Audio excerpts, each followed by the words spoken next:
Hi everyone. I just wanted to give a quick little overview of what an island map would look like. This island map's a little unique because it has three islands within the one map. Most maps only have one island, and this would basically be day one for this group of humans down there. So you've got the sky back there going off in the distance in the ocean, and it's kind of in a different perspective. The perspective is a little bit odd, but as you can see, there's a huge grid over the entirety of the map, and it's a little bit hard to see, but the map is subdivided. You've got the large dark squares, and then it's subdivided. You see very light lines. So each large square is subdivided into four smaller squares, and these textures or the environment itself is based on the grid. So there's lots of different features, but basically this would be day one with these humans. This is a Northern sovereignty, which I need to make a video explaining all about the different cultural and political groups, but as you can see, some of these are already coupled up and they already have a child, and then here's their supply of food. Each human needs a certain amount of food every year. If they don't get any of that food, they die, and if they get half of that food, they become fatigued and ill. They have tools. They need specific types of tools to do specific jobs. So the way they would move is it's based on this system down here. It's a little bit involved, but basically over here, this bar is the hour bar. So each one of these white circles is an hour, and the red dot indicates which hour you're on. There's 15 hours in a day. And then this bar down here is the season or yearly bar. And as you can see, this is spring, and it has 3 days and 2 nights. And then in between spring and summer is a solstice night. It's a safe night. Monsters spawn at night, and on solstice nights they do not spawn. And then summer, 3 days as well. Solstice night. Fall, 3 days. Solstice, and winter. And then the end of the year, solstice is a special event. Over here we have a yearly counter. It's the zodiac.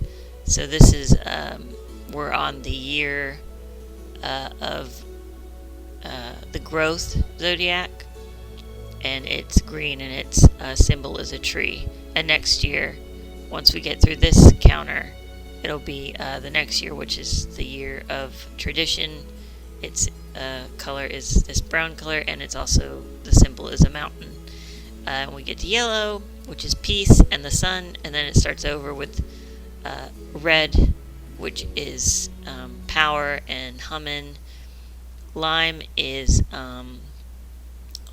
it's knowledge, and the snake is its symbol. This cobalt color is independence, and I think it's the fish. And then this one is exploration. It's a light blue, and it is a bird.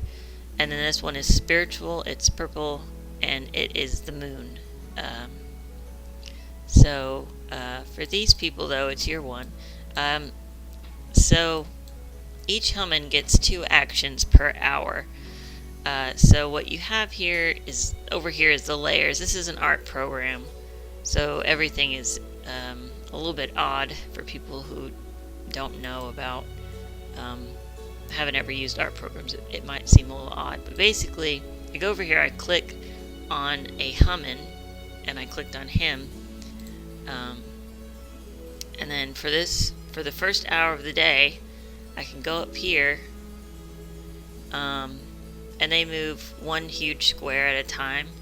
But then they can only interact with the things that are directly within their sub-square radius. So he could move up here and then over there, and that would be his turn. And then the next person's that's Lawrence Arbor. He's a sovereign. That's why he's dressed fancy. The next person is named Bola Jin, and he could let's see. Well, let's see. What would he do? He'd probably be going over there to try to get this tree cut down since he has an axe. But this tree is on a platform. Let's see. Okay, cool. This platform is only half a step up. It's not a full step up, so he can actually just hop up there without having to have a ladder. So to kind of illustrate that, what I just said, that concept,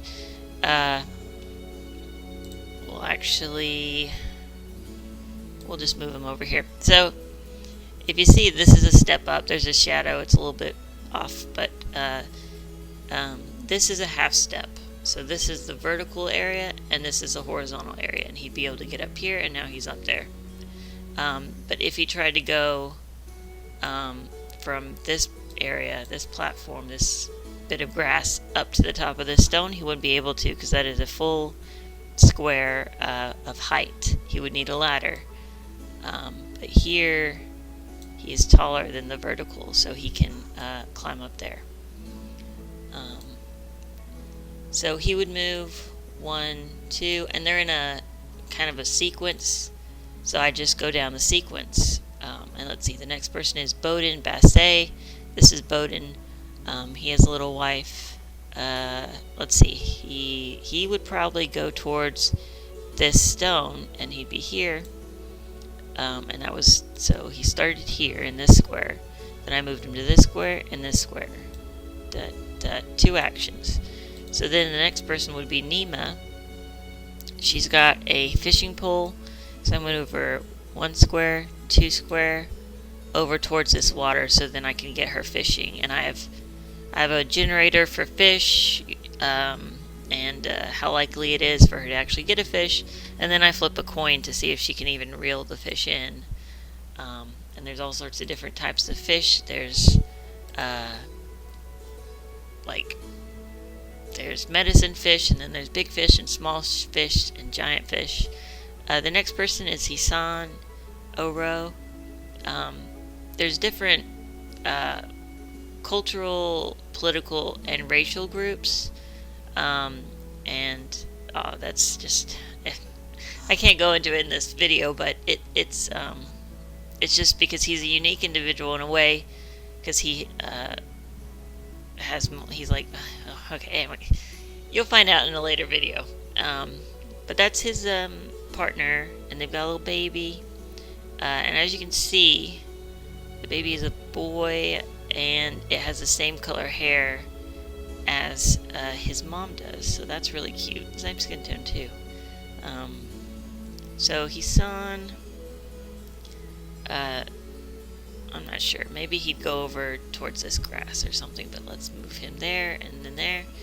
And then Lola Ranilla, that's Hisan's partner. I think she'd probably, for her first turn, they need to go over here, because when nighttime falls, monsters could spawn, and it would be a problem for everyone. So the first thing I would want to do is I'd want to get coal, I'd want to make a torch, I'd want to explore this cave, but not probably with this character who's carrying an infant. So let's just move her 1 square and then another square. And then there's Michelle Arbor. Sometimes that happens. But these 2 are very much in love, so he's gonna come over here just to be with her, and that's it. Well, maybe he'll stand here waiting for her. And then there's Mora Moy. She also has a baby. I'm just gonna leave her there. She's good. Oh, okay. So here's another example of, like, this is her partner up here, Bola. And their baby has blonde hair like him, and also his green eyes. So, like, the little closed eyes indicate the eye color. Same for this baby. This baby has the same brown eyes as his mom. And so then there's the last person, Ali Jinko. I'd have her head towards the cave, because she has a pickaxe, he has an axe, he has a sword. They take care of that cave together. So I've reached the end. Those people aren't active right now. They were test people, but I've reached the end of the line of all my people. So then I'd go down here and I'd move the hour over. And then I go through the whole process again, slowly moving them towards different tasks, making sure that they have shelter and food for the first night of their stay, and making sure that they gather and collect resources. Eventually, they would need a ladder to climb this hill up here. There would be more goodies up here. I haven't finished adding all the resources to this place. They would go into the cave, and there's a lot to see within the cave, resources to gather. They'd probably create a bridge across to cross the water over here. This land over here has a lot of space for farming. They would need to build a farm as soon as possible. They would probably also want to build houses out here or here on the stone, because there are certain types of illnesses that you can get from being in caves. And then there's a cave over here, more land to build on. I will show you guys the inside of a cave really quickly to show you guys. Let's see, let's close that. So one of the resources is mushrooms, and the mushrooms are all over the place, but there's this really cool mushroom, and it grows on trees. So that's their grain bags. I kind of talked about it earlier, but basically I try to make it as simplistic as possible, and so each hummin has to have at least one grain bag worth of food for 2 seasons.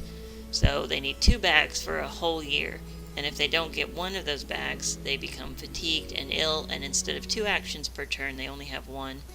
And if they don't get any bags of grain, they die. They starve. So it's kind of intense, but yeah. So right, inside the cave. Let's see if I can... Stone exterior. Oh, did I even do it? I'm trying to show you guys this, and I might have not even set it up. Aw, I don't think I did. Well, never mind. Some other video I'll show you guys, but the cave would be filled with stalactites and stalagmites, and you'd have to break each one. Well, where are these set up then? Let's see. Okay, I set up this one, but not this big one. Okay, so over here you see they would enter the cave, and the first cave area is open, so they can get into the square. But then to continue through the cave, they have to break each one of these with a pickaxe or a hammer or a mallet. And so there's the stalactites and stalagmites, and this is like a vertical view. And so they break each one of these, and they have the possibility of getting either coal, or iron, or gold, or a gem, or just a piece of stone. If they don't get any of those other special items, they always get a piece of stone. And stone is a building material, and it's very useful. So that is how that works. And it'd be all cleared out, so they could store stuff in here and create a nice little area. So yeah, that's how the stone and mining is going to be working. And yeah, that's pretty much all I have to say for this video. Thanks for watching, and thanks for listening.